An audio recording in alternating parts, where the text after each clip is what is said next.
उससे पूछताछ की तो लड़के ने इनिशियली ये बताया कि मेरा झगड़ा हुआ है, लड़की घर छोड़ के चली गई थी। बट जब सस्टेन इंटरोगेशन हुई, पूछताछ और बढ़ाई गई, तब लड़के ने एक्सप्लेन किया कि लड़के ने लड़की का मर्डर कर दिया था।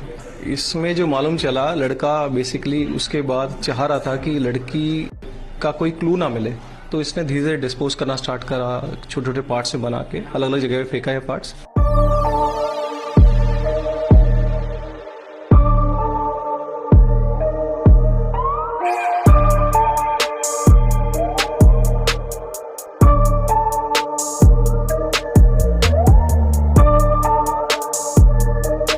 के करीब 15 दिनों बाद बेटी से पिता की फोन पर बात हुई थी। तब उसने बताया था कि आफताब उसे परेशान करता था। इसका विरोध पूछताछ में पता चला कि 8 मई 2022 को मुंबई से दोनों दिल्ली आए थे और पहली बार दोनों ने पहाड़गंज के एक होटल में रुके थे। गूगल से लोकेशन तलाशते हुए छतरपुर में किराए का फ्लैट लिया और यहां आने के 10 दिनों बाद ही आफताब ने श्रद्धा की गला घोंटकर हत्या कर दी। इसके बाद लाश को कमरे में ही 24 घंटे तक रखा भी। अब वो लाश को ठिकाने कैसे लगा था? ठिकाने तो लगाना था, लेकिन लाश को कैसे बाहर ले जाता? दिल्ली में आफताब के पास कार भी नहीं थी, तो कैसे लाश को बाहर लाता? इसलिए सोचा कि अब उसे कई टुकड़ों में काट कर ठिकाना लगाया जाए। अब ऐसा करने के लिए उसने अपने पुराने फूड ब्लॉगर वाला तरीका चुना। मार्केट में जाकर पहले आरी खरीदी और फिर 300 लीटर वाला एक फ्रिज भी लाया। साथ में कई रूम फ्रेशनर भी ले आया ताकि सब कुछ काट कर साफ कर कर बदबू ना आए। ये सब कुछ लाकर उसने कमरे में बाथरूम में लाश को रखकर आरी से कई टुकड़े काटे। हाथ और पैर को दर्जनों में काटा और फिर प्लास्टिक में पैक कर कर फ्रिज में रखा। रूम फ्रेशनर को बार बार कमरे में डालता था ताकि कमरे से बदबू ना आए। इस तरह उसने 18 दिनों तक यानी 5 जून तक श्रद्धा के 35 टुकड़ों में लाश को ठिकाने लगाता रहा। यहां से वो अलग अलग इलाकों में फेंकता रहा। जब तक उसने फ्रिज में लाश रखी रही, उस दौरान तक ये जोमेटो से ऑनलाइन खाना मंगाकर फ्रिज में रखता था। उसी में से निकाल कर खाना भी खाता था और श्रद्धा की लाश के टुकड़े भी रख रखे थे। और किस हद तक गिरेंगे हम लोग? कोई तो हद होना चाहिए ना रुकने का। कोई हद नहीं है हम लोगों का, कोई हद नहीं है। जितना चाहे उतना नीचे गिरते जा रहे हैं, नीचे गिरते जा रहे हैं। भाई सच मानो, हम लड़के खुद को मर्द कहते हैं ना भाई, हम मर्द नहीं है। क्योंकि हम लोग ना मर्द होके भी नामर्दों जैसा काम करता है। हम सबसे अच्छा तो वो मौसी लोग हैं, थर्ड जेंडर है, जो कम से कम जो वो है वही वो दिखता है। अगर किसी का काटता भी है तो सामने से काटता है, पीठ पीछे खंजर नहीं भोंकता है। और कितने नीचे हद तक गिरेंगे भाई हम लोग। बहुत से कह रहे थे ना कि भाई सिर्फ लड़कियों के साथ गलत नहीं होता, लड़कों के साथ भी होता है। हाँ भाई होता है, ये सही है, होता है। नहीं भाई, गलती क्या है लड़की का?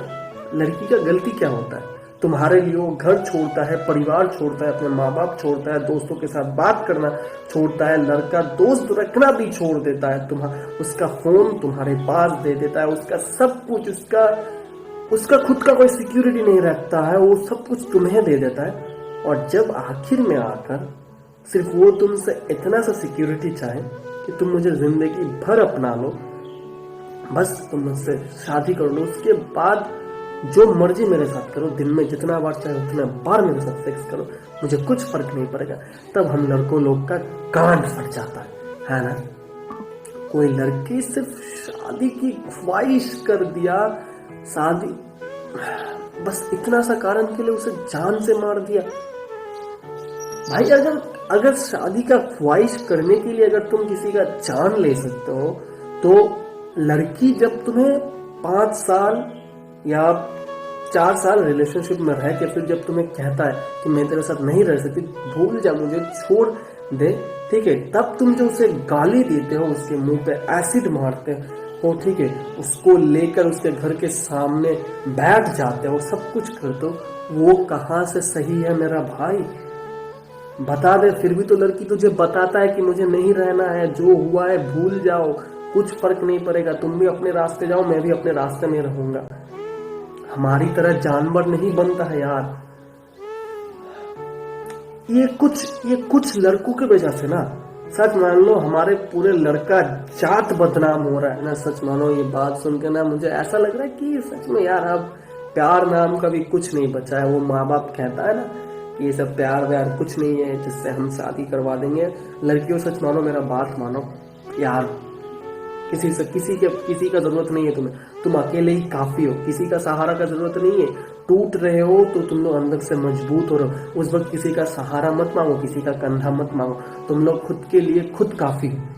किसी लड़के के पास ना जाओ, किसी को अपना बॉयफ्रेंड मत बनाओ। कोई नहीं रहेगा तुम्हारे साथ। जिस दिन देखोगे कोई तुम्हारे पीछे पागलों की तरह पड़ा हुआ है, उसे इससे कुछ फर्क नहीं पड़ता कि तुम उसे अवॉइड कर रहे हो या फिर क्या कुछ, वो तुम्हारे रास्ते का कांटा नहीं बन रहा। वो बस इतना सा ख्वाहिश में है कि मैंने उसका परमिशन लेके उससे प्यार नहीं किया, तो वो कबूल करे या ना करे मुझे कुछ फर्क नहीं पड़ता। बस मुझे उससे प्यार, उसका हाथ थामना यार। इसके अलावा किसी और के पास मत जाओ यार। इतने दिन लिव इन रिलेशनशिप में लड़का लड़की रहा, सब कुछ छोड़ के आया लड़की उसके लिए। उसके बाद जब कहा शादी कर लो, इसकी वजह से